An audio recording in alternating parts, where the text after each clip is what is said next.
অদম্য জেদ, অপার জ্ঞান, মনমোহন চরিতে হার মেনেছিল অভাব অনটন। 1932 অবিভক্ত ভারতের পাঞ্জাবে জন্ম, পাঞ্জাবের গাহতে জন্ম। সব প্রতিকূলতাকে ছাপিয়ে পাঞ্জাব বিশ্ববিদ্যালয় থেকে স্নাতক, পরে বিদেশে পড়াশোনা, কেমব্রিজে পিএইচডির পর অক্সফোর্ডে উচ্চশিক্ষা, বিশ্ব অর্থনীতির অলিন্দে অবাধ গতিবিধির পর রাজনীতির ময়দানেও তার অগাধ অবদান। কথা বলবো মৈত্রেয়ী ভট্টাচার্য, প্রতিনিধি রয়েছেন আমাদের সঙ্গে। মৈত্রেয়ী, তাকে মৌন প্রধানমন্ত্রী বলা হতো। আমি তো একটা ইন্টারভিউ মনে পড়ছে যে তিনি সেখানে তিনি ডিফার করেননি। তিনি বলেছেন যে যা মনে করে করুক, কিন্তু আমি আমার কাজ করে গিয়েছি এবং আমি যখন থাকবো না তখন মানুষ তা ফিরে দেখবেই। হয়তো সেই ফিরে দেখার মুহূর্তটাই আমরা এখন কাটাচ্ছি, তাই না? একেবারেই রুমেল। দেখো, মনমোহন সিং তিনি বলেছিলেন যে ইতিহাস তাকে মনে করবে, এবং আজকে যখন তার প্রয়াণ হয়ে গিয়েছে তখন কিন্তু মানুষ গত কয়েক দশকে তিনি দেশকে কি কি দিয়েছেন সেটাই মনে করছে। রাজনৈতিক ভেদাভেদ ঊর্ধ্বে রেখে সে সমস্ত রাজনীতিকরা যারা একসময় তার বিরুদ্ধে আওয়াজ তুলেছিলেন, তার মতের বিরুদ্ধে দাঁড়িয়েছিলেন, তারাও কিন্তু আজকে একেবারে স্বীকার করতে বাধ্য হচ্ছে যে কেমন ভিশনারি ছিলেন মনমোহন সিং। একেবারে, তুমি আমাদের সঙ্গে থাকো। এই যে তাকে অনেকে মৌন প্রধানমন্ত্রী, মৌনী বাবা আখ্যা দিয়েছিলেন, তারাও আজ ফিরে দেখছেন সেই ইতিহাস যা একদিন মনমোহন সিং বলে গিয়েছিলেন যে হ্যাঁ, সাধারণ মানুষ ফিরে দেখতে বাধ্য। এটাই তার দূরদর্শিতা। মনমোহনের প্রয়াণে ভারতীয় অর্থনীতিতে অন্যতম অধ্যায়ের ইতি। অর্থমন্ত্রকের প্রধান উপদেষ্টা থেকে রিজার্ভ ব্যাংকের গভর্নর, একাধিক সরকারি পদ সামলেছেন দক্ষতার সঙ্গে।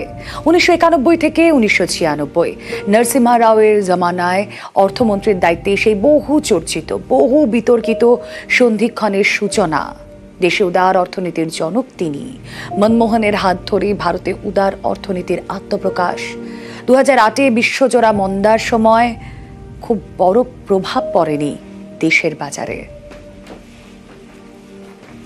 একটা জিনিস উনি বারবার বলেছেন, শিল্পকে প্রতিযোগিতার মধ্যে ফেলতে হবে। লাইসেন্স আজ বাতিল না করলে বেসরকারি ক্ষেত্রকে দাঁড় করানো যাবে না। আমদানি কর ইত্যাদি যদি আমরা না কমিয়ে রাখি তাহলে প্রতিযোগিতার বাজারে শিল্পকে দাঁড় করানো যাবে না। এইগুলো মাথায় রেখে কিন্তু আমরা যেটাকে বলি উদারীকরণ, এলপিজি বলে যেটাকে বলা হয়, সেটা কিন্তু সেখান থেকেই চালু। ব্যাংকের ঋণের সরলীকরণ, বেসরকারি ক্ষেত্রকে ব্যাংকিং সেক্টরে আসতে দেওয়া, এবং তদুপরি বৈদেশিক বিনিয়োগ যেটা ছিলই না সেটাকে ভারতবর্ষে নিয়ে আসা, এইগুলো এক ধাক্কায় 91 থেকে 94-95 মধ্যে উনি করতে পেরেছেন। সেইটার পরে কিন্তু ভারতবর্ষ টাকা নেই, আমদানি করতে হবে, কোথা থেকে পাবো, তার থেকে আমরা ঘুরে দাঁড়িয়ে উঠতে আরম্ভ করলাম। মনমোহন সিং এর কৃতিত্বটা হচ্ছে, যদিও গ্লোবালাইজেশনটা IMF এর শর্ত দিয়ে শুরু হয়েছিল, উনি সেটাকে ব্যবহার করে এমন একটা জায়গায় নিয়ে গেলেন যেখান থেকে সবাই বুঝতে পারল যে ভারতও যথেষ্ট উচ্চ হারে বৃদ্ধি করতে পারে, গ্রোথ সম্ভব। সেই গ্রোথটা কিন্তু আমি বলবো বহুদিন ধরে চলেছিল, এখনো চলছে। মনমোহন সিং ক্রাইসিসের সময় IMF এর শর্ত মেনে যেভাবে আমাদের অর্থনীতিটাকে একজন সুদক্ষ নাবিকের মতো চালিয়ে নিয়ে গিয়েছিলেন, সেটা না হলে ভারত এই অবস্থায় পৌঁছতে পারত না। মধ্যবিত্তের যে জীবনযাত্রাটা ছিল সেটা কিন্তু এখনকার তুলনায় অনেক নিচে। মধ্যবিত্তদের অবস্থাও ভালো হয়েছে। এই ব্যাপারটা তো গ্লোবালাইজেশন ছাড়া সম্ভব ছিল না।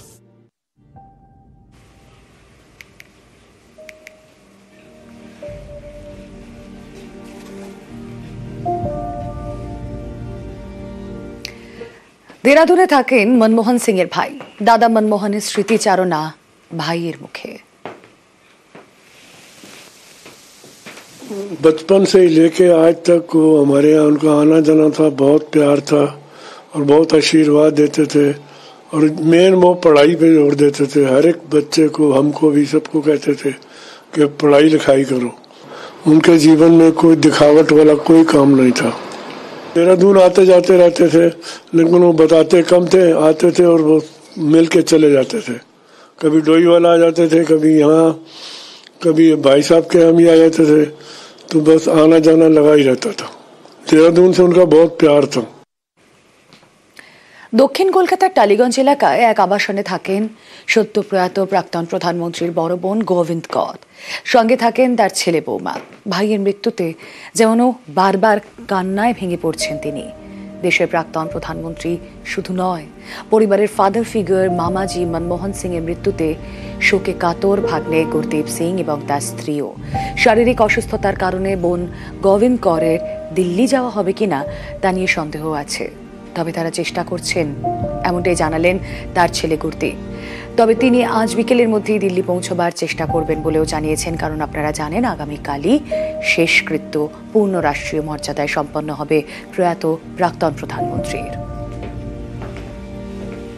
এই ফ্যামিলিতে উনি সবচেয়ে বড় ছিলেন, আমাদের একটা মানে ফাদারলি ফিগার ছিলেন। তো ফ্যামিলিকে বিরাট একটা লস হয়েছে। এত বড় ফ্যামিলি আছে, ওনার ভাই বোনরা আছেন, কিন্তু অমৃতসরে আছেন, কলকাতাতে আমরা আছি, আরও জায়গায় আছে, পাঞ্জাবে আছে, কিন্তু সবার সঙ্গে এত ক্লোজনেস যখন প্রাইম মিনিস্টার ছিলেন, ডিসপাইট বিং সো বিজি, ওনার তখনও ফ্যামিলির সঙ্গে এত ঘনিষ্ঠতা ছিল, এত স্নেহ ছিল যে কোনো অপরচুনিটি মিস করতেন না, মানে কথা বলার সঙ্গে। আমি জানি যখন কলকাতাতে যখন আসতেন as a prime minister also, বাড়িতে অনেক সময় আসার পসিবল হতো না, তো আমাদের গভর্নর হাউসে ডেকে নিতেন যে দেখা করে যাও আমার সঙ্গে। তো ওই এত বিজি শিডিউলের মধ্যেও আমাদের জন্য, ফ্যামিলির জন্য অনেক সময় বার করতেন। আমরা একসঙ্গে বসতাম, একসঙ্গে খাওয়া দাওয়া করতাম, যতটা পসিবল সময় হতো ফ্যামিলির সঙ্গে থাকতেন। উনি খুবই কম বলতেন, ইভেন যখন ফ্যামিলির মধ্যে বসতেন কমই বলতেন, কিন্তু সবার ব্যাপারে জিজ্ঞেস করতেন, সবার ব্যাপারে পুরো ফ্যামিলিকে জিজ্ঞেস করতেন। আমি কয়েক বছর ধরে অসুস্থ আছেন, ট্রাভেল করছেন না, আর এদিকে আমার মার একটু শরীর খারাপ আছে, উনিও ট্রাভেল করছেন না। তো আমি জাস্ট একটা সাজেস্ট করলাম যে আপনি একটু মাকে তো এতদিন ধরে দেখা হয়নি, তো একটা ভিডিও কল আপনি করবেন। তো আমি ভিডিও কল করালাম, তো এদিকে মাও খুব ইমোশনাল হয়ে গেছিলেন আর উনিও খুব ইমোশনাল হয়ে গেছিলেন। That was very touching scene, মানে খুবই মানে একটা ও ছিল।